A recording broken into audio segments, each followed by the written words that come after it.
Hello guys, welcome to another video. In this session, we are going to discuss a topic that have sparked intense debate in the Indian financial and economic circles.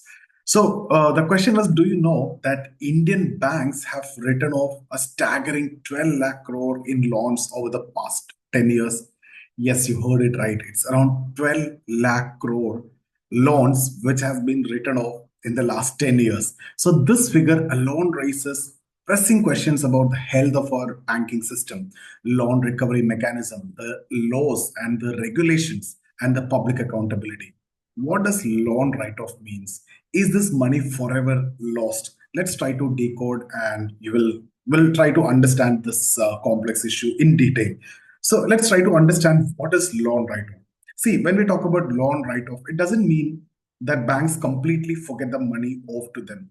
Instead, it is an accounting mechanism where the loan amount is removed from the bank's balance sheet. So this typically happens when the chances of recovering the loan are very slim. So see, this clears the balance sheet of the bank, but recovery efforts will continue. It's different from a loan waiver. Loan waiver means it is a complete waiver that is permanently, like forgiving that debt. So that often, as a political decision during the election time and all, right? You might have heard that farmers, loans have given a loan waiver or waived off and everything. So that's different thing. That could be a political decision mostly. So bank won't take such kind of decision otherwise. The recovery efforts will continue. So only from the balance sheet it will be removed. Okay. So the extent of write-offs that we need to discuss now. If you look at the last 10 years between 2014 to this 2024, Indian banks wrote off 12 lakh crore in loans. So public sector banks, which constitute a significant portion of the banking landscape, were responsible for almost or more than half, 6.5 lakh crore of this during the last 5 years alone. Okay, so for instance, in the financial year 2018-19, the write-offs peaked at 2.4 lakh crore. And in 23-24 financial year, the figure actually dropped to 1.7 lakh crore. And these fluctuations highlight varying levels of financial stress across different years. So which banks suffered the most? Among the public sector banks, if you see SBI, India's largest lender, recorded the highest write-offs over 2.1 lakh crore in the last decade. Punjab National Bank followed with 94,000 crore.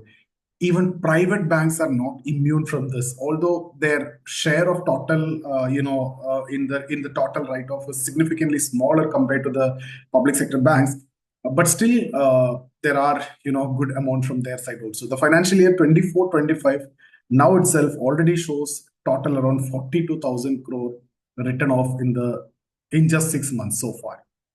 Let's talk about NPAs and their role in this. Non-performing assets or NPAs are the heart of write-off issues. When a borrower fails to repay a loan for over 90 days, the loan is classified as NPA, non-performing assets. For banks, these are loans where the chances of recovery is bleak. Right here, the possibility of recovery is very slim and the chances are very less. So RBI regulations allow banks to write off loans that have been NPAs for over 4 years, provided provisions for potential losses have been made. Okay, so why do banks write off loans? The one key reason is to maintain a clean balance sheet. I told you it will be removed from the balance sheet, but recovery process will continue. High NPAs can scare away investors and impact a bank's stock market value. Writing off loans that will reduce the apparent level of bad debts and shows improved financial health of the bank. Additionally, it lowers tax liabilities as banks can deduct provisions for bad loans from their taxable income. Now, let's talk about this recovery. See, contrary to popular belief, writing off a loan doesn't mean giving up on recovery. Efforts to recover the money will continue through mechanisms like insolvency and bankruptcy court, IBC, and the debt recovery tribunals. But data shows recovery rates are still very low. Of the 10 lakh crore written off between 2014 and 2024, only 1.6 lakh crore, which is about 15%, have recovered so far. What is the impact on public sector banks?